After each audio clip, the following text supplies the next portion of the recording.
देवभूमि में गणेश चतुर्थी की धूम। हिंदू धर्म में गणेश चतुर्थी पर्व का विशेष महत्व। पूरे देश में 10 दिनों तक अनुष्ठान उत्सव शामिल। पंडालों और घरों में गणपति की स्थापना।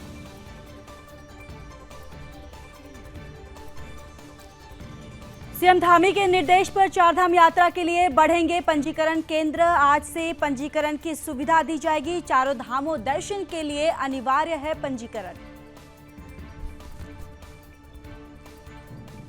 जौनसार पावर में हुई जांगड़ा पर्व की शुरुआत। महासु मंदिरों में हुई महासु देवता की पूजा अर्चना। देव चिन्हों को कराया गया स्नान। पर्यटन मंत्री ने जांगड़ा पर्व को राजकीय मेला घोषित किया।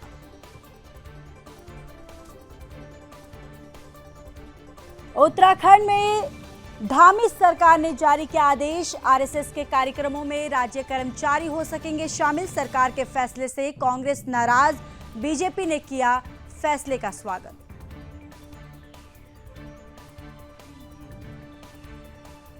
लाता गांव के पास चट्टान टूटने से पिछले 24 घंटे से अधिक समय से हाईवे बाधित। जोशीमठ मलारी नीति राष्ट्रीय राजमार्ग पर टूटी चट्टान।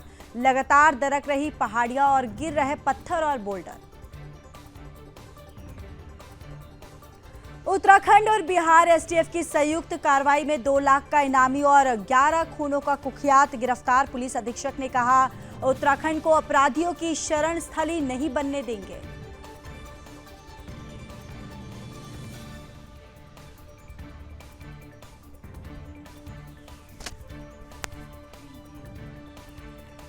हरिद्वार में संतों और व्यापारियों का प्रदर्शन। ज्वेलरी शोरूम की डकैती का पुलिस ने नहीं किया खुलासा। डकैती का 24 घंटे में खुलासा करने की मांग। सड़कों पर जाम लगाने की दी चेतावनी।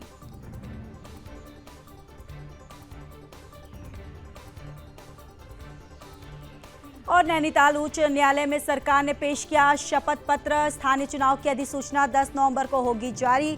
25 दिसंबर तक होंगे स्थानीय निकाय चुनाव। खाद्य संरक्षा औषधि प्रशासन टीम ने देहरादून में नामी खाद्य प्रतिष्ठानों और आउटलेट पर ताबड़तोड़ छापेमारी की। खाद्य सुरक्षा आयुक्त ने कहा, मानकों का पालन न करने पर होगी कार्रवाई।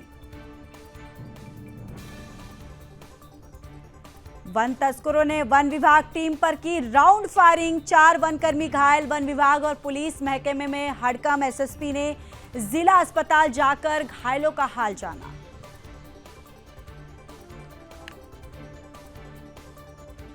और उनके साथ उनकी रेंज का स्टाफ वो लोग आज हमारे जो पीपल पड़ाव रेंज है उसके वन क्षेत्राधिकारी और उनके साथ उनकी रेंज का स्टाफ वो लोग पेट्रोलिंग पे थे। तो पेट्रोलिंग के दौरान उन्हें जंगल के इलाके में पेड़ कटने का एहसास हुआ। तो वो लोग जिधर से आवाज़ें आ रही थी उधर गए। वहाँ जाकर के उन्होंने देखा कि कई सारे लोग इकट्ठा होकर के पेड़ काट रहे हैं। तो उनको इन लोगों ने चैलेंज किया तो उन्होंने सीधे जवाब में वहाँ से इनके ऊपर फायरिंग करी। फिर अपनी सुरक्षा में थोड़े बहुत फायरिंग वन कर्मियों द्वारा भी की गई। लेकिन इस पूरी घटना के दौरान कुल मिलाकर के हमारे 4 वनकर्मी घायल हुए हैं और उन सबको छर्रे आदि की इंजरी हुई है। तो उनका ट्रीटमेंट के लिए हम लोग हॉस्पिटल में लाए हैं उनको और उनका ट्रीटमेंट किया जा रहा है।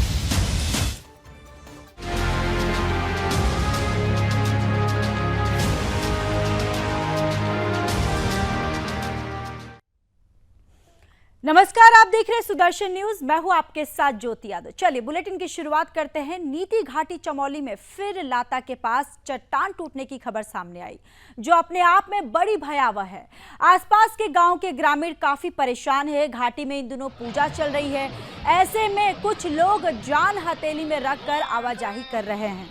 आप देख सकते हैं तस्वीरों में, और इन तस्वीरों में किस तरह से लाता गांव के समीप मलारी नीति राष्ट्रीय राजमार्ग पर ऊपरी पहाड़ी से भारी जो भरकम चट्टान है वो गिर रही है और लगातार यहां रुक कर बोल्डर गिरने का सिलसिला थमने का नाम नहीं ले रहा। धौली गंगा घाट से सटे सुराई ठोटा मलारी नीति घाटी के गांव वाले जान हथेली पर रखकर पैदल आवाजाही कर रहे हैं और राष्ट्रीय राजमार्ग नीति मलारी हाईवे को खुलने में लंबा समय लग सकता है। हाईवे खोलने के लिए मशीनें पहुंच चुकी हैं, लेकिन हाईवे पर सभी सड़क खोलने का कार्य करना जान जोखिम में डालने जैसा है। ऊपर से कभी भी बोल्डर की बरसात हो सकती है। बारिश के भारी अलर्ट और खराब मौसम के कारण हाईवे खोलने में दिक्कत हो सकती है। आपको ये भी जानकारी देते चले कि लाता गांव के पास नीति मलारी राष्ट्रीय मार्ग बाधित होने से 40 से अधिक सीमांत गांवों और ऋतु प्रवासी गांवों का संपर्क जोशीमठ मुख्यालय से पूरी तरह से कटा हुआ है। तो देखिए, ये जोशीमठ से ये खबर सामने आ रही है और लाता गांव के पास चट्टान टूटने से जो हाईवे है बाधित हो गया है। देखिए, तस्वीरों में भी देख सकते हैं कि किस तरीके से जो ये चट्टान है भरभरा कर यहाँ पर गिरता हुआ दिखाई दे रहा है। जो गांव के लोग हैं, जो आसपास के लोग हैं गांव के, वो अपनी जो जान हथेली पर रखकर यहाँ इस मार्ग पर आवाजाही वो कर रहे हैं।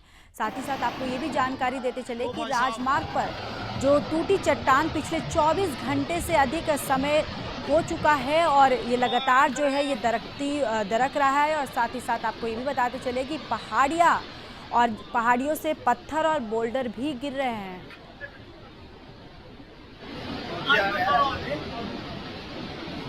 पूरा ही आ गया ये भाई साहब। ये अभी आ रहा है और आ रहा हूँ। आते रहेगा। ओ भाई साहब,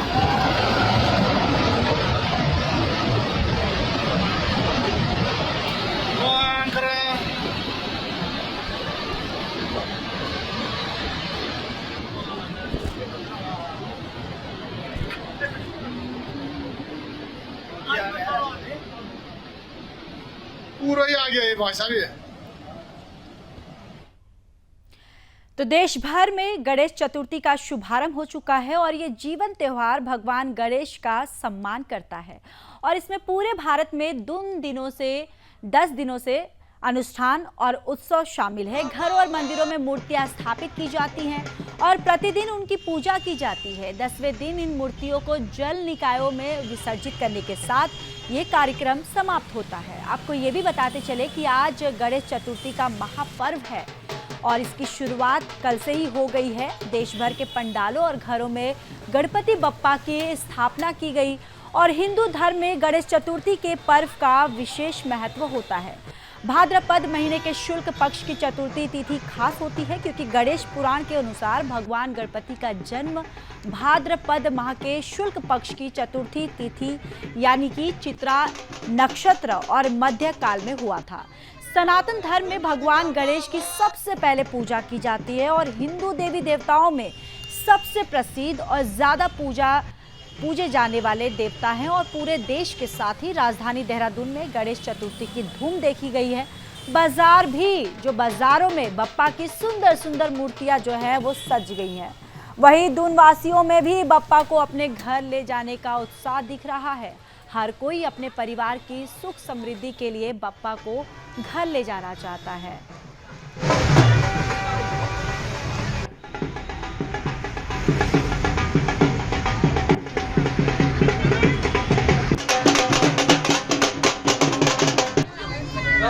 गणपति बाप्पा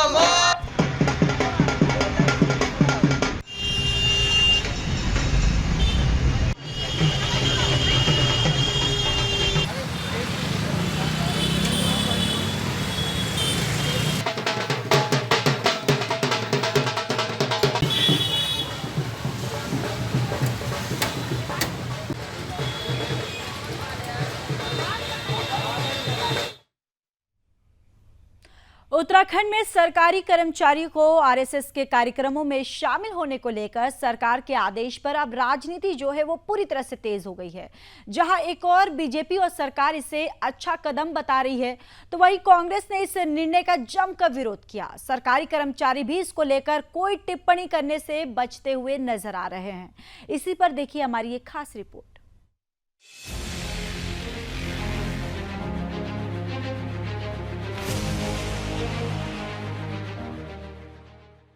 उत्तराखंड में सरकारी कर्मचारी आरएसएस के कार्यक्रमों में शामिल हो सकेंगे। इसको लेकर सरकारी आदेश जारी किया गया है।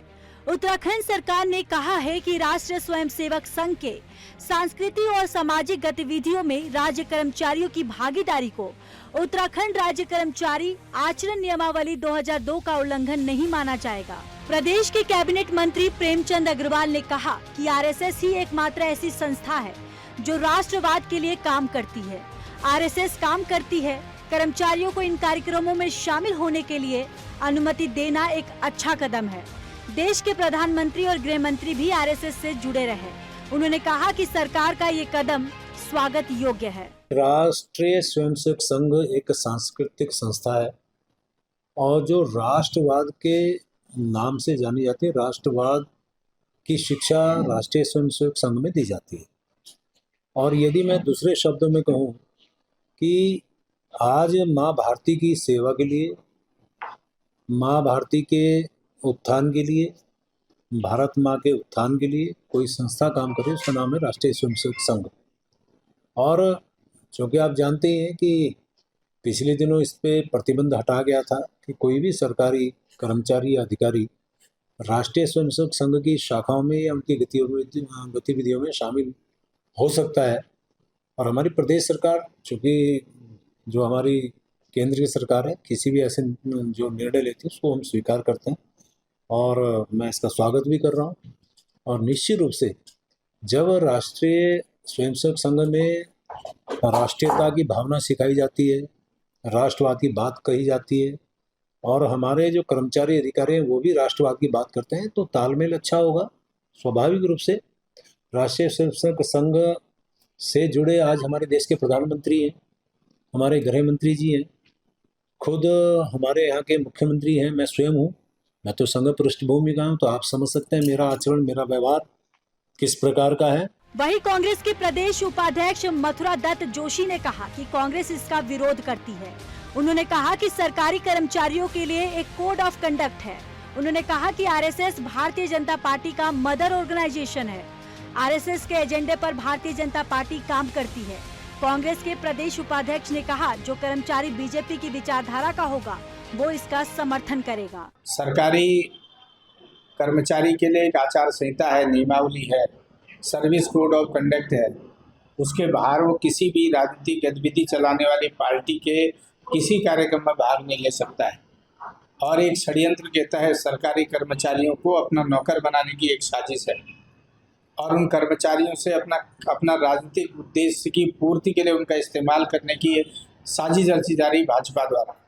कांग्रेस इसका विरोध करती है और जब कांग्रेस सत्ता में आएगी तो निश्चित रूप से इस आदेश को निरस्त करेगी। नहीं, तो भाजपा ने या उत्तराखंड सरकार ने ये नहीं कहा कि आप कंपलसरी जाएंगे। कंपलसरी का ये सवाल ही पैदा नहीं होता है। कल तो हम भी कहेंगे फिर हमारी सरकार आएगी तो हमारे सेवा दल के कार्यक्रम होते हैं, सरकारी कर्मचारी इसमें सम्मिलित हो। दुनिया जानती है कि आरएसएस भारतीय जनता पार्टी का मदर ऑर्गेनाइजेशन है। जो नागपुर से आदेश होते हैं वो भाजपा का कार्यकर्ताओं तक जाता है। उनका राजनीतिक उद्देश्य की पूर्ति के लिए ये सरकारी कर्मचारियों का इस्तेमाल करना निश्चित रूप से इस देश के संविधान के साथ खिलवाड़ करना है। सरकारी कर्मचारी को इस पहल का स्वागत करने, सरकारी कर्मचारी जो स्वागत कर रहा है वो ठीक है। जो भाजपा की विचारधारा का कर्मचारी हुआ वो स्वागत करेगा, इसमें कोई दो राय नहीं। अगर जो भाजपा की विचारधारा का कर्मचारी होगा वो स्वागत करेगा, लेकिन क्या कर्मचारी के ऊपर सरकारी नियम लागू नहीं होंगे? कोड ऑफ कंडक्ट है, उसमें लिखा हुआ है उसके सर्विस कोड में कि इनमें इन गतिविधियों में आप सम्मिलित नहीं हो सकते हैं। उसके बाद भी अगर कर्मचारी इस तरह की बात कर रहे हैं तो मैं उसको भी कंडेम करता हूँ। वही कर्मचारी संगठन के नेता इस विषय में खुलकर कुछ ज्यादा बोलने से बच रहे हैं। सचिवालय कर्मचारी संघ के अध्यक्ष सुनील लखेड़ा ने कहा कि सरकार की ओर से जब ये आदेश जारी किया गया तो उसके बाद संघ की बैठक हुई और इसको लेकर इसमें विस्तार से चर्चा की गई। उन्होंने कहा कि ये कर्मचारी की इच्छा पर है कि कोई कर्मचारी आरएसएस के कार्यक्रम में शामिल होगा या नहीं। इसके लिए उसको लेकर विरोध का सवाल नहीं उठता। हाँ, ये आदेश जो सरकार के द्वारा निर्गत किया गया है, इस संबंध में उत्तराखंड सचिवालय संघ द्वारा शीघ्र एक बैठक की जाएगी जिसमें सभी पहलुओं में से विचार विमर्श कर निर्णय लिया जाएगा। और समानता के तौर पे तो मेरा ये मानना है कि निर्णय स्वेच्छा पे आधारित है, कुछ में कोई बुराई नजर नहीं है। सरकार की ओर से जब भी कोई आदेश जारी होता है तो कर्मचारी उसे आदेश के तहत काम करते हैं। हालांकि ये फैसला स्वैच्छिक है और कर्मचारियों पर निर्भर है कि वो कौन कौन से कार्यक्रम में शामिल होंगे या नहीं। लेकिन इसको लेकर अब प्रदेश में आने वाले दिनों में राजनीति जारी रहेगी। Bureau report, Sudarshan news.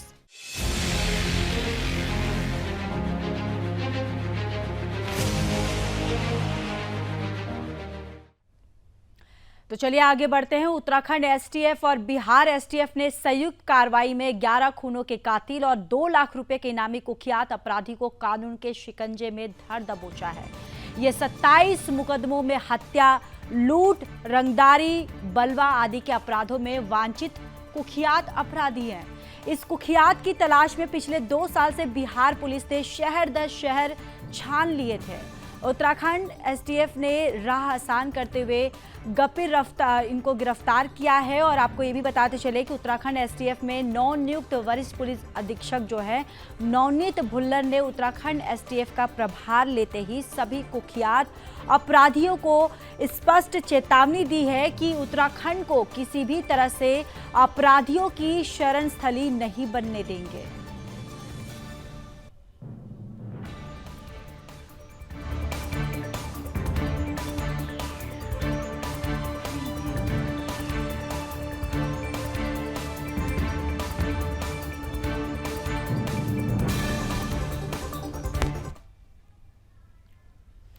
Haridwar में ज्वालापुर कोतवाली क्षेत्र के ज्वेलर्स शोरूम में दिन दहाड़े हुई डकैती के खुलासे को लेकर अब सतों में भी मोर्चा खोल दिया है।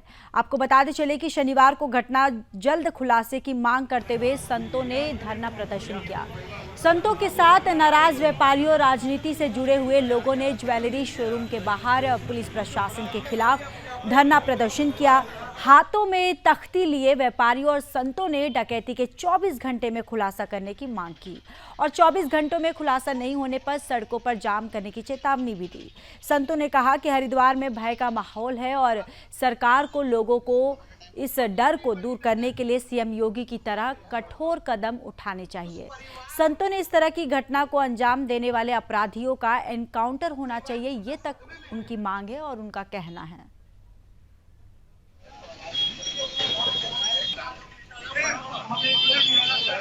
जो व्यापारियों में आक्रोश है, उन्होंने आज यहाँ धरना देके अपना आक्रोश व्यक्त किया है, जिसमें पुलिस के द्वारा आप लोगों को मैं ये बताना चाहूँगी, इसमें भरसक प्रयास किया जा रहा है इस मुद्दे के खुलासे में। और हम ये आश्वासन देते हैं कि इसकी नौबत नहीं आएगी कि इनको दिल्ली कूच करना पड़े, इसका जल्द से जल्द खुलासा हो। कड़ियों से कड़ियाँ जुड़ रही हैं और कुछ ही दिवस में मेरे को लगता है कि पुलिस के पास एक अच्छी लीड हो। पिछले 7 दिन से इस बालाजी ज्वेलर्स पर डकैती पड़ी और उसके बाद भी आज तक दोषी नहीं पकड़े गए और किसी प्रकार की इसमें कार्रवाई होता हुआ दिख नहीं रहा है, जिससे वास्तव में पूरा संत समाज भी दुखी है। क्योंकि ये घटना केवल बालाजी ज्वेलर्स का नहीं है, ये घटना पूरा हरिद्वार के लिए एक सबक है कि अगर इस सबक के बाद भी हम जागे नहीं तो इसी प्रकार के नुकसान हमें झेलते रहना पड़ेगा। और उसके इतनी बड़ी घटना होने के बाद दोबारा से फिर घटना आज रात को फिर इस प्रकार की वारदात हो गई है। तो इसमें पुलिस प्रशासन क्या कर रहा है और शासन प्रशासन क्या कर रहा है? इतनी बड़ी घटना होने के बाद भी अगर आप सबक नहीं ले रहे हैं, आप जाग नहीं रहे हैं, तो कब जागेंगे? जब पूरा शहर लुट जाएगा उसके बाद जागेंगे। हरिद्वार जैसे जहाँ अनादिकाल से देवताओं का निवास रहता हो, संत समाज यहाँ साधनाएं करती हो, भजन करता हो, जहाँ शांति का चयन से पूरे विश्व की राजधानी हरिद्वार में जो शांति हुआ करती थी वो शांति खो गई है। इसलिए जो 7 दिनों से जो डकैती पड़ी है, 7 दिन पहले और आज 7वां दिन है, अभी तक उसका कोई खुलासा नहीं हुआ है। सरकार से, शासन प्रशासन से यही हमने आग्रह किया, निवेदन किया है कि 24 घंटे में इसका रिजल्ट दे, अन्यथा संत समाज व्यापारियों के साथ दिल्ली तक कूच करेगी। ये आवाज़ ही तक नहीं रहेगी, क्योंकि हम लोग स्वयं असुरक्षित महसूस करने लग गए हैं। क्योंकि दिन दिहाड़े जिस प्रकार से चोरियां डकैती हो रही है, अब तो फ़ोन भी आने लग गए हैं, मैसेज भी आने लग गए हैं। अब तो इस प्रकार से डर का, भय का एक माहौल बन गया है। एक जन आक्रोश रैली निकाली और उसके बाद एसपी महोदय यहाँ पे आए। मुख्यमंत्री पुष्कर सिंह धामी के निर्देश पर चारधाम यात्रा के लिए पंजीकरण केंद्र बढ़ाए जाएंगे। आपको ये भी बताते चले कि हरिद्वार ऋषिकेश ट्रांजिट कैंप और गुरुद्वारा ऋषिकेश के अतिरिक्त गोचर, बटकोट, हीना गौचर, पांडुकेश्वर, सोनप्रयाग में पंजीकरण केंद्र रहेंगे। इसके अतिरिक्त धामों और जानकी चट्टी, गंगोत्री, केदारनाथ और बद्रीनाथ धाम के दर्शन टोकन वितरण काउंटर में श्रद्धालुओं के पंजीकरण की सुविधा दी जाएगी। इसके साथ ही आज से श्रद्धालुओं को पंजीकरण की सुविधा दी जाएगी। चारों धामों के दर्शन के लिए पंजीकरण अनिवार्य है। तो चारधाम यात्रा के लिए पंजीकरण केंद्र जो है वो बढ़ेंगे। मुख्यमंत्री पुष्कर सिंह धामी के निर्देश पर आज से पंजीकरण सुविधा जो है वो शुरू होगी। टोकन वितरण काउंटर में पंजीकरण जो है वो सुविधा उसकी प्राप्ति होगी। चार धामों के दर्शन के लिए ये जो पंजीकरण है ये अनिवार्य रहेगा।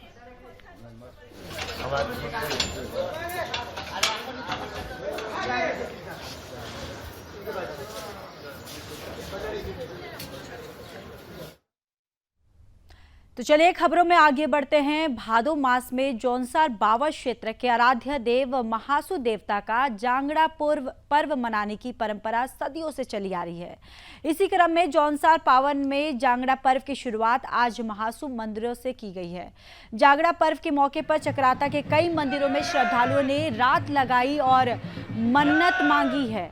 सभी मंदिरों को खूब सजाया गया है। आपको ये भी बताते चले कि जौनसार बावर के इष्ट देव महासु चालदा महाराज का जांगड़ा पर्व हनोला, ठेना, दोसाऊ, गवेला, भंजारा, छोटू, बिसोई और सलगा आदि मंदिरों में धूमधाम से मनाया जा रहा है, जहां सभी मंदिरों में देव दर्शन को उमड़े श्रद्धालुओं ने अपने आराध्य देव से घर परिवार की और गांव की खुशहाली के लिए मन्नत मांगी। साथ ही इस दौरान ढोल, डमरू और थाप पर मंदिरों से देव चिन्ह और पालकियां भी निकाली गई। तो वहीं देव चिन्हों को स्नान भी कराया गया।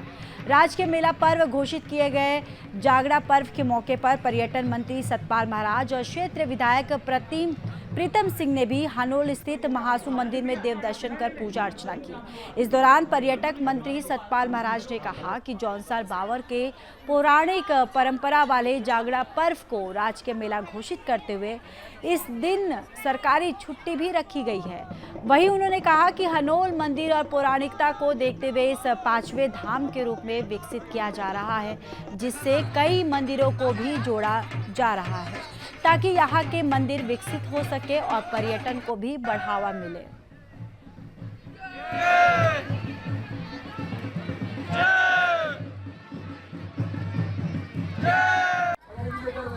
जो है परिवहन चल रहा है, बस सर्विस चल रही है और भक्तों को लाने में सब लगे हुए हैं। महासु महाराज का जागड़ा हमारी संस्कृति का केंद्र है और सभी को मेरी बहुत बहुत बधाइयाँ। और आज का दिन जो है अवकाश भी घोषित किया गया है। ये जागड़ा जो पर्व है ये हमने राजकीय पर्व घोषित किया है। तो आप सभी को बहुत बहुत बधाइयाँ। अपनी संस्कृति को आगे बढ़ाइए।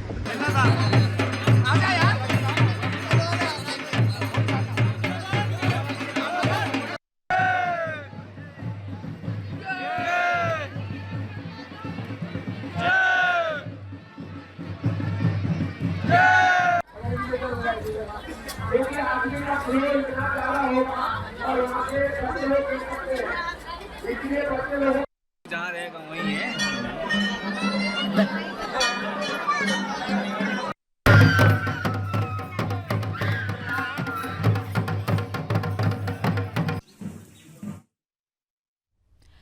तो चलिए खबरों में अब आगे बढ़ते हैं। खाद्य संरक्षा और औषधि प्रशासन की टीम ने देहरादून के कई इलाकों में नामी खाद्य पदार्थों के आउटलेट और प्रतिष्ठानों पर ताबड़तोड़ छापेमारी की। टीम ने एक नामी शैक्षणिक संस्थान के मैस में भी खाद्य सुरक्षा मानकों की जांच की है और वहां से खाद्य सैंपल एकत्रित कर जांच के लिए लैब भेज दिए गए हैं। खाद्य सुरक्षा और औषधि प्रशासन आयुक्त डॉक्टर आर राजेश कुमार ने कहा कि खाद्य सुरक्षा के मानकों की अनदेखी करने वाले प्रतिष्ठानों के खिलाफ सख्त कार्रवाई की जाएगी। आपको ये भी बताते चले कि खाद्य संरक्षा और औषधि प्रशासन प्रदेश भर में खाद्य सुरक्षा के मानकों के अनुपालन के लिए अभियान चला रहे हैं। इसके तहत चारधाम यात्रा मार्ग समेत कई स्थानों पर होटल, रेस्टोरेंट, आउटलेट और शिक्षण संस्थानों के किचन से भी सैंपलों की जांच की जा रही है। डॉक्टर आर राजेश कुमार के अनुसार ये सुनिश्चित किया जा रहा है कि आम जनता और तीर्थयात्रियों को स्वच्छ भोजन और गुणवत्तापूर्ण खाद्य पदार्थ मिले। आपको ये भी बताते चले कि उपायुक्त खाद्य संरक्षा गढ़वाल RS रावत, देहरादून के अभिहित अधिकारी मनीष सायना के नेतृत्व में यह अभियान चलाया गया। इस टीम ने मसूरी रोड स्थित एक नामी शिक्षण संस्थान के किचन में छापेमारी की। यहाँ की छात्रों ने खाद्य पदार्थों की शिकायत की। उपायुक्त गढ़वाल मंडल ने किचन की सफाई और खाद्य पदार्थ की गुणवत्ता के लिए दिशा निर्देश जारी किए। शिकायत और मिलावट के संदेह के आधार पर संस्था के किचन से नमूना इकट्ठा कर खाद्य विश्लेषणशाला के जांच के लिए उसे भेज दिया गया है और खाद्य पदार्थों की गुणवत्ता और साफ सफाई ना होने पर संस्थान को नोटिस जारी कर दिया गया है। इसके बाद खाद्य सुरक्षा जनपद देहरादून की टीम ने देहरादून रोड स्थित एक मॉल के फूड कोर्ट में स्थित नामी प्रतिष्ठानों पर भी छापेमारी की और उनके किचन में स्वच्छता और खाद्य मानकों की जांच की। टीम ने इन प्रतिष्ठानों को गुणवत्तापूर्ण भोजन और स्वच्छता के लिए निर्देश दिए। टीम ने ये उपयोग किए जा चुके हैं कुकिंग ऑयल में टोटल पोलर कंपाउंड की जांच की तो ये मानकों के अनुरूप पाया गया। अभिहित अधिकारी देहरादून मनीष सायना ने कहा है कि पूरे जनपद में खाद्य सुरक्षा के मानकों के अनुपालन के लिए ये अभियान लगातार जारी रहेगा।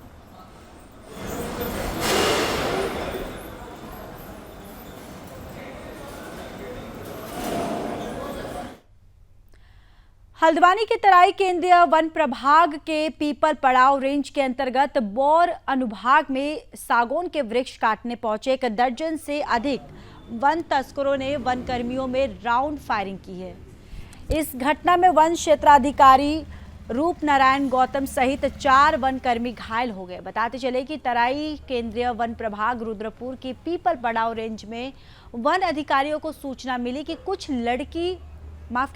लकड़ी तस्कर जंगल में लकड़ी तस्करी के लिए घुस गए हैं, जिस पर रेंजर रूप नारायण गौतम अपनी टीम के साथ जंगल में गश्त के लिए निकले। इस दौरान गुलरभोज से लगे जंगल में वन तस्कर और वन कर्मी आमने सामने आ टकराए। वन विभाग की टीम को देखकर तस्करों ने एक बार फिर से टीम पर फायरिंग शुरू कर दी। वन कर्मियों ने भी जवाब में फायरिंग की।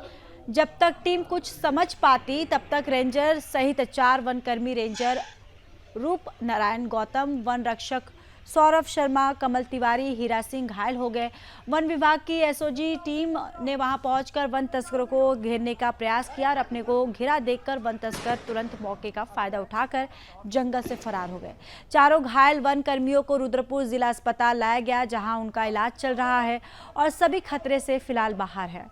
वन विभाग पुलिस इन वन तस्करों के खिलाफ मुकदमा दर्ज करने की तैयारी कर रही है। इधर देर रात घटना की सूचना पर नवनियुक्त एसएसपी मणिकांत मिश्रा भी जिला अस्पताल पहुंचे और जानकारी ली। उन्होंने बताया कि सूचना पर थाना पुलिस और वन विभाग तस्करों की पहचान कर जानकारी जुटा रहा है और जल्दी उन पर कार्रवाई की जाएगी।